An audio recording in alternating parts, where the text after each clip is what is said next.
all persons having business before the Honorable Supreme Court of the Philippines shall give their attention, for the court is now in session.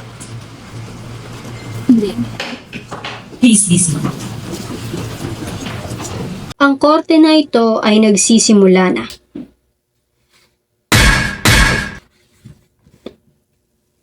Ngayon, tatalakayin natin hindi ang isang kriminal, kundi isang bayani. O marahil, ang bayani na si Dr. Jose Rizal. Ipinakilala siya sa atin sa mga aklat. Ngunit, ano nga ba ang nasa likod ng mga nakasulat? Isa ba siyang tunay na revolusyonaryo? Isang romantiko? Isang aliping tadhana? O isang tao na hindi lubos na naunawaan ng kasaysayan? Nais nating alamin ang kasagutan. Ang korte ay maghuhusga sa pamamagitan ng ebidensya at testimonya. Mahal na hukuman, ngayon, tatalakayin natin ang isa sa pinakamalaking kontrobersya ni Dr. Jose Rizal, ang tinatawag na retraksyon. Ito ay isang formal na pag-urong o pagbawi ng mga pahayag, paniniwala o gawa na itinuturing na laban sa turo ng simbahang Katolika. Talaga bang binawi ni Rizal ang lahat ng kanyang ipinaglaban bago siya mamatay o ito'y peking kasaysayan lamang? Una, ang opisyal na bersyon ng simbahang Katolika. Ayon sa simbahan, si Rizal ay lumagda ng dokumento ng retraksyon na nagbawi sa kanyang mga paniniwala laban sa Katolisismo. Ngunit, paano natin pagtitiwalaan ang dokumentong ito kung ang orihinal na kopya ay nawawala? Sinasabi ng simbahan na natagpuan ito noong 1933 sa archives ng isang praileng Kastila. Paano natin matitiyak ang kredibilidad ng dokumentong lumabas lamang dekada na ang lumipas pagkatapos ng kamatayan ni Rizal? Pangalawa, ang mga saksi. May mga nagsasabing pinirmahan ni Rizal ang retraksyon, ngunit meron din nagsasabing hindi siya lumagda. Bakit may mga hindi magkatugmang testimonya mula sa mga saksi? Paano natin pag-uugnayin ang mga ito? Pangatlo, ang pahayag ni Padre Balaguer. Ayon kay Padre Balaguer, si Rizal ay humingi ng tawad sa kanyang mga kasalanan bago siya mamatay. Ngunit, ayon sa pamilya ni Rizal, hindi siya humingi ng tawad, kundi ipinaliwanag ang mga dahilan ng kanyang mga aksyon at naghabilin. Paano natin ipapaliwanag ang magkaibang pahayag mula sa mga saksi? At huli, ang dokumento ng retraksyon. Ang sinasabing retraksyon na natagpuan noong 1933 ay tinutuligsa ng mga eksperto at historiador. May nagsasabing na hindi pirma ni Rizal ang nasa dokumento. Maano natin tatanggapin ang dokumentong may kaduda-dudang pirma? Mahal na hukuman, ang pagkawala ng orihinal na dokumento, ang magkasalungat na testimonya at ang kaduda-dudang kalikasan ng retraksyon ay nagpapakita ng isang mahalagang tanong.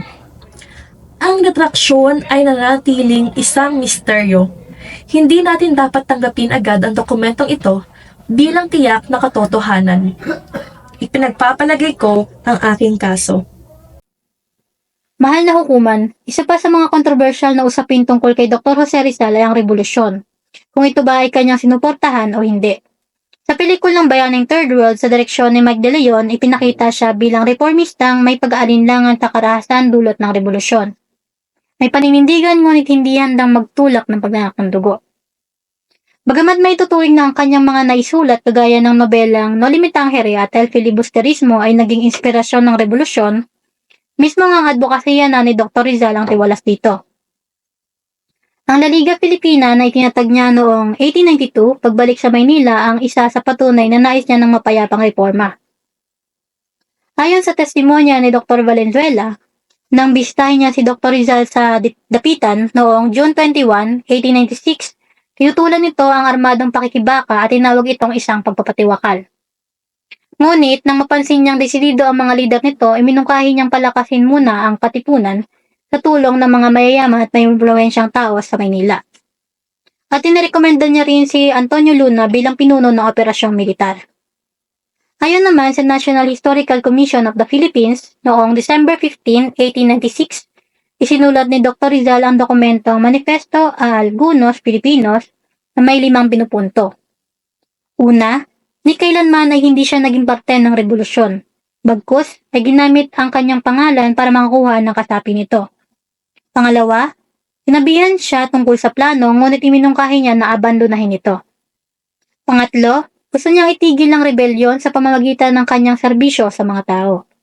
Pangapat, kinondeman niya ito bilang di makatao at panglima, ang pag-aaklas ay hindi nararapat noon dahil naniniwala siya na ang pagbabago ay nagsisimula dapat sa mga otoridad at hindi sa mga mamamayan. At nilinaw na ang edukasyon ang uhubog sa pagbabago ng lipunan. Kung pagbabasehan ng mga datos na ito, si Dr. Jose Rizal ay hindi sumuporta sa revolusyon dahil ito ay hindi handa at marahas. Isa pa, ito ay tiwala sa kanyang advokasya. Ipagpapalagay ko ang aking kaso. Mahal na hukuman, ngayon tatalakayin natin ang isang mahalagang kabanata sa buhay ni Rizal, ang kanyang ugnayan kay Josephine Braco. Nakilala ni Rizal si Josephine sa Dapitan, at agad itong naging mahalagang bahagi ng kanyang buhay. Maraming ulat ang nagsasabing tunay ngang nagmahalan sila. Bagamat may mga tala rin na hindi formal ang kanilang pagsasama. Hindi lang sila kasintahan. Si Josephine ay naging katuwang ni Rizal sa pagkatapon na siyang nag-alaga, naglibing, at nagpatuloy ng alaala ng ating pabansang bayani. Ngunit, bakit tila hindi gaanong nagbibigyang pansin ang kanilang kwento?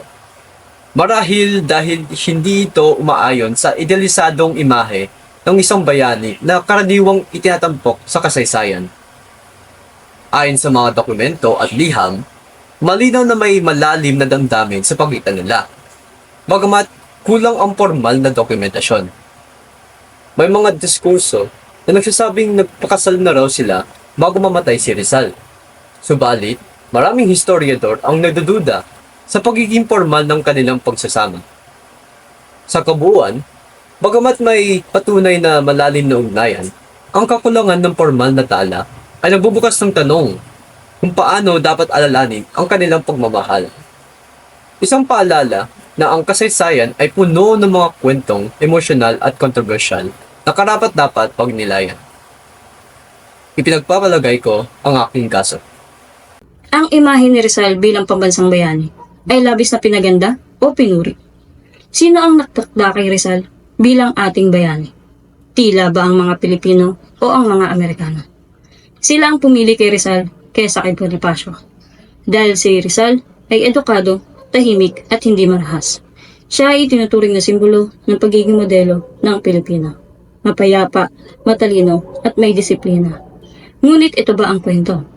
Hindi ba ito isang idealisasyon ng kanyang karakter? Baka ang tunay na Rizal ay hindi isang perpektong santo, kundi isang tao na puno ng pagsubok at komplikasyon. Mahal na hukuman. Ang pagpili kay Dr. Jose Rizal bilang pambansang bayani ay isang paksa na matagal ng debate. Ayon sa isang historiador na si Ocampo, pinili ng mga Amerikano si Rizal dahil sa kanyang mapayapang pamamaraan at pananawagan para sa reforma, na itinuturing nilang angkop sa kanilang kolonyal na layunin. Sa kabilang banda, may mga nagsasabing si Rizal ay kinikilala nila bilang bayani ng mga Pilipino bago pa man dumating ang mga Amerikano. Tulad ng pagkikilala sa kanya ng katipunan bilang honorary president at ang pagdedeklara ni Emilio Aguinaldo ng Rizal Day noong 1898. Sa pelikulang Bayaning Third World, tinalakay ang mga kontrobersya sa buhay ni Rizal kabilang na ang usapin ng kanyang pagiging pambansang bayani. Ginamit ang pelikulang metapisikal na estilo upang suriin ang iba't ibang pananaw at haka-haka tungkol kay Rizal, na nagpapakita ng pagiging komplikado ng kanyang pagkatao at ang proseso ng pagbuo ng kanyang imahe bilang bayani. Batay sa pananaliksik, lumalabas na ang pagkilala kay Rizal bilang pambansang bayani ay resulta ng parehong pagkilala ng mga Pilipino at impluwensya ng mga Amerikano. Bagamat may papel ang mga Amerikano sa pagpapatibay ng kanyang imahe bilang bayani, hindi maikakaila na bago pa man ito, si Rizal ay itinatingala na ng kanyang mga kababayan dahil sa kanyang mga kontribusyon sa kilusang reforma at sa kanyang sakripisyo para sa bayan. Lahat ng inyong mga argumento ay mahalaga at kapansin-pansin. Ang ebidensya ay naging malinaw. Ngunit ang tanong na nagpapahirap sa korte ay, maaari ba nating kilalanin si Rizal? Isang tanong na mas malalim pa sa simpleng talambuhay.